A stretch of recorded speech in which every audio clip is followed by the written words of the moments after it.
Hi guys, I'm just going to do a quick video about my recent purchases and just some quick like reviews of them almost, but not quite.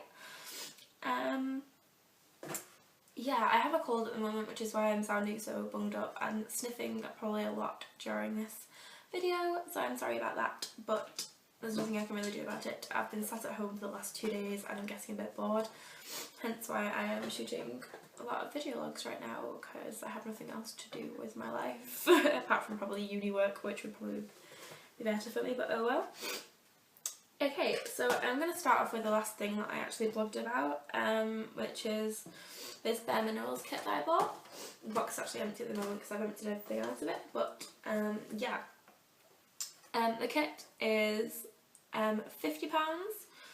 I got it for £45 because Debenhams had a £5 off when you spend £40 or more.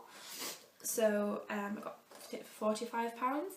It contains the full size foundation plus a kind of medium sized mineral veil, a medium sized bronzer in warmth, and a small version of the Prime Time, kind of like a sample size but also kind of not. It's 15ml, which is half the size of the regular Prime Time.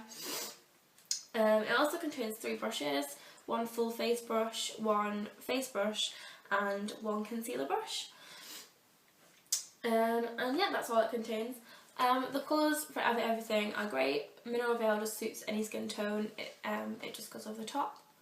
The bronzer isn't too dark for my skin and I'm extremely pale, so that's a plus. And you get to choose your own colour of foundation. I use Fair, which is the lightest one they do. It's just slightly darker than white, probably.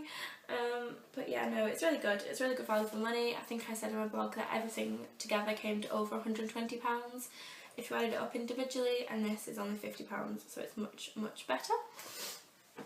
Okay, the next thing I'm going to talk about is the stuff I bought from e.l.f. I'd never bought anything from e.l.f. before. I've been a bit sceptical of it, but I decided to give it a go. So yeah, I'd already talked about the mascara in my Stop Mario Avoid video. As I said, I was really let down with this. It didn't do anything, it doesn't help my lashes. I just wouldn't recommend it. I also got this mascara primer, which is like this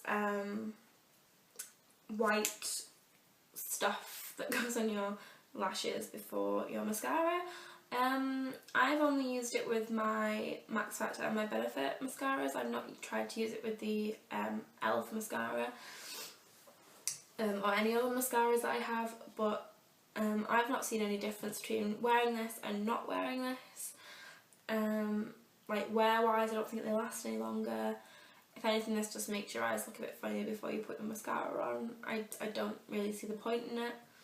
But I thought I'd give it a go, but I'm not really that impressed. Another thing I bought was this kabuki brush from e.l.f. again. It's not bad, like it does the job. The one thing I would say is it doesn't hold powder very well, so there isn't a really good like distribution on your skin compared to like the Bare Minerals kabuki brushes, which this was only £5, and like I said, I got it for half price, so £2.50. Whereas the Bare Minerals one is about £25, so I suppose for what you've paid for it, it does the job. It's okay. I would probably not bother buying it again. I'd probably go for a slightly more expensive brand, but if you're just looking for a cheap kabuki brush, then it's okay. It's not bad. Another thing that I bought was the e.l.f. eye brightener. Again, they got like these new mineral things, so I decided to try it because I am a big fan of minerals. That's the only foundation I've ever used in my life is mineral foundation. I've never used like a liquid or a powder or any other kind of powder or anything, or mousse.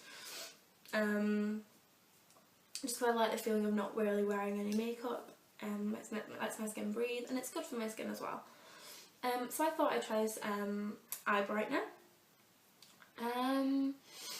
I have tried the Bare Minerals eye brightener. It's called like Well Rested for Eyes.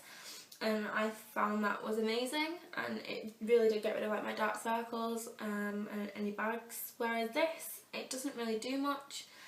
It doesn't really work as a concealer. I don't know, it didn't really do anything to my skin at all, and again I wouldn't really recommend it. The stuff is cheap, and you can tell by most of the products. Some of the products are good, some of the products are good finds, but a lot of the ones that I bought I wasn't that impressed with. I also got these two eyeshadows. I've only really tried the Royal so far, which is like the kind of like a dark blue grey, that was clever, grey colour. And it was fine. I mean, again, it's kind of along the similar lines of the Bare Minerals mineral eyeshadows, because these are again mineral eyeshadows. And I do like my mineral eyeshadows just because they kind of add a little bit of colour and a little bit of shine and a little bit of shimmer, whereas while not adding like boom. So like they're good for everyday wear. Probably not the best for going out because they don't really add that much colour. The Confident one is quite good for doing smoky eyes. It's kind of like a brownie colour, so if you're going for like a brownish tone of smoky eyes, that's quite good. But other than that, I mean, they're good. I mean, there's nothing I can say that's particularly bad about them that I've noticed. You do have to apply quite a lot to get any colour out of them. They're not that good for colour. I would put some sauce on my arm and insert it about here. Another thing that I decided to buy was the e.l.f. matte lip colour. I thought it would like kind of like a peachy pinky colour. It's actually, well, that's what it looks like, but then when I actually put it on, it looks like you've just got foundation on your lips. It's not really, again, I'll put another swab in here. It's not really the best for lip colour, however I have been using it as a kind of lip primer before putting on other like colours, which I found has kind of helped, especially with the next product that I'm about to talk about. It's also kind of good if you put it on as a lip primer and then it kind of works as like your lip liner as well, with kind of, not really, but kind of. Yeah, it is basically skin coloured, so you do look like you've got foundation lips, but yeah, I wouldn't buy it again, but it's coming a bit useful. The other thing I got was this e.l.f. lipstick in Cheerful Cherry. It's kind of like a reddy, kind of pinky colour. It's really nice, actually, the colour, and the only problem I have is it's really oily, I'd probably say. When you put it on, it smudges really easily and it stains like a bitch, basically. It really does stain, and that's why I've been using this underneath it, because it kind of adds a bit of I don't know, less oil to it. Takes a bit of the oil away. It does kind of help with the application.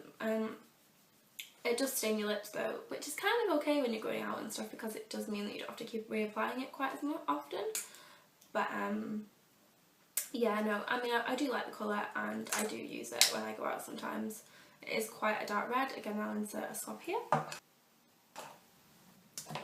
Another product that I decided to try was the Soap & Glory Feel Good Factor moisturiser. I recently run out of my Benefit Total Moisture moisturiser, so I decided to try something that was a little less expensive. This is about £11 or £12, I think. I got it for £8 because they had it off on in Boots at the time. And it's okay, it's not bad. I have really dry skin around my nose and like up here. It's not that real with that, but on the rest of my face it's fine. It's SPF 25, which is great. The Total Moisture by Benefit isn't got any SPF in it at all, which is one of the letdowns that I found. However, that is much better at moisturising my dry skin. So it's a bit of both, but it is definitely better than like cheaper brands. Like I used to use a Simple moisturiser and that just didn't do anything for me at all. It just dried my skin out more, I think. So this doesn't do that. I mean, it does add moisture to my skin. I have to apply it liberally though to get any kind of moisture out of it, and it hasn't lasted that long. I bought it mid-January and it's now the end of February and I'm getting near the end of it. Whereas the Total Moisture that I got from Benefit I bought in June, July, kind of time, and it lasted me till January. And again, it was really good. And then the other thing is that it's really thick, and if you don't have dry skin, it can leave it quite oily from what I've heard. The last thing I'm going to quickly talk about, which again I have done a blog on this, is the Jack Wills nail varnishes. I was really pleasantly surprised by these. I think they're about £6 each. I got sage and mustard, and they kind of have the same kind of feel as OPI nail varnishes. They dry quite quickly, and from when I had them on without any top coat or anything, on my hand that I don't use all the time, that lasted quite well for about a week. On the other hand, it chipped in like 2 days, but that happens with OPI as well, so if I don't have a top coat, I put a top coat on, then it would last a lot longer, obviously. But yeah, no, I definitely recommend those as a different option for people in the UK who don't have easy access to OPI like in the States. But yeah, no, they're really good. Okay, so yeah, those are my recent purchases and my quick reviews of them, and I hope you enjoyed watching this, and sorry about my bunged up nose voice. But yeah, thanks, and see you soon.